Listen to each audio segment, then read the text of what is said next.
జనవరి 10న రామ్ చరణ్ సంక్రాంతి కాంబోలో దిల్ రాజు నిర్మించిన game changer cinema విడుదలైంది.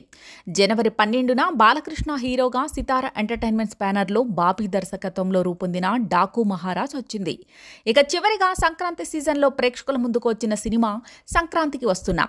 వెంకటేష్ హీరోగా అనిల్ రావిపూడి దర్శకత్వంలో రూపొందిన ఈ సినిమాను దిల్ రాజు నిర్మించిన విషయం తెలిసిందే. డిసెంబర్ ముందు వరకు సంక్రాంతికి వస్తున్నాం సినిమా గురించి పెద్దగా చర్చ జరగలేదు. అయితే అనిల్ రావిపూడి సినిమా కనుక మినిమం ఉంటుంది అనే నమ్మకం ఉంది. ఎప్పుడైతే సినిమా ప్రచారం మొదలుపెట్టారో అప్పటి నుంచి ప్రేక్షకుల్లో చర్చ మొదలయ్యింది. అయితే గేమ్ చేంజర్ సినిమా గురించి మాత్రం దాదాపు ఏడాది కాలంగా మెగా ఫ్యాన్స్తో పాటు ప్రేక్షకులు ఆసక్తిగా ఎదురుచూశారు. ఇక బాలకృష్ణతో బాబీ రూపొందించిన డాకు మహారాజ్ సినిమా పైన 2-3 నెలలుగా అంచనాలు భారీగా ఉన్నాయి.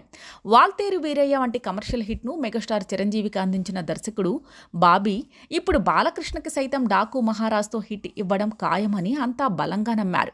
మొత్తానికి 3 సినిమాలు పాజిటివ్ బస్తో ప్రేక్షకుల ముందుకొచ్చారు. 3 సినిమాలు సంక్రాంతి సీజన్ను సద్వినియోగం చేసుకునేందుకు సాధ్యమైనంత ఎక్కువ ప్రమోషన్ కార్యక్రమాలు నిర్వహించాయి. గేమ్ చేంజర్, డాకు మహారాజ్ సినిమాలకు ఏకంగా అమెరికాలో ప్రీ రిలీజ్ ఈవెంట్లు నిర్వహించారు. సంక్రాంతికి వస్తున్నాం సినిమాకి సైతం సాధ్యమైనంత ఎక్కువగా పబ్లిసిటీ చేశారు. సోషల్ మీడియాలో అనిల్ రావిపూడి టీం చేసిన హంగామాతో సినిమా గురించి బాగానే బజ్ క్రియేట్ అయింది. భార్య, మాజీ ప్రియురాలు మధ్య నలిగిపోయే పాత్రలో వెంకటేష్ను చూపించబోతున్నాం అని ముందే అనిల్ రావిపూడి చెప్పారు. గతంలో వెంకటేష్, అనిల్ రావిపూడి కాంబోలో వచ్చిన F2 ఫ్యామిలీ ఎంటర్టైనర్గా మంచి విజయాన్ని సొంతం చేసుకుంది.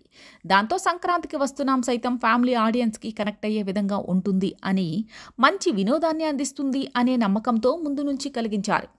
విడుదల తర్వాత ఫ్యాన్స్, ఆడియన్స్ సినిమాను ఫుల్గా ఎంజాయ్ చేస్తున్నారు. సంక్రాంతికి వచ్చిన 3 సినిమాల్లో ఎక్కువ శాతం ఫ్యామిలీ ఆడియన్స్ సంక్రాంతికి వస్తున్నాం సినిమా వైపు మొగ్గు చూపిస్తున్నారు. ఇతర సినిమాల టాక్తో సంబంధం లేకుండా వినోదం కోసం సంక్రాంతికి వస్తున్నాం సినిమాకే ఆడియన్స్ ఎక్కువ ఇంట్రెస్ట్ చూపిస్తున్నారు. దీంతో ఈ సంక్రాంతికి విజేతగా ప్రేక్షకులు వెంకటేష్, అనిల్ కాంబో మూవీ సంక్రాంతికి వస్తున్నాం చిత్రాన్ని ఖరారు చేశారు. వసూళ్ల లెక్కలు, ఇతర విషయాలు పక్కన పెడితే టాక్ పరంగా అయితే బ్లాక్ బస్టర్ అనిపించుకుంది సంక్రాంతికి వస్తున్నాం.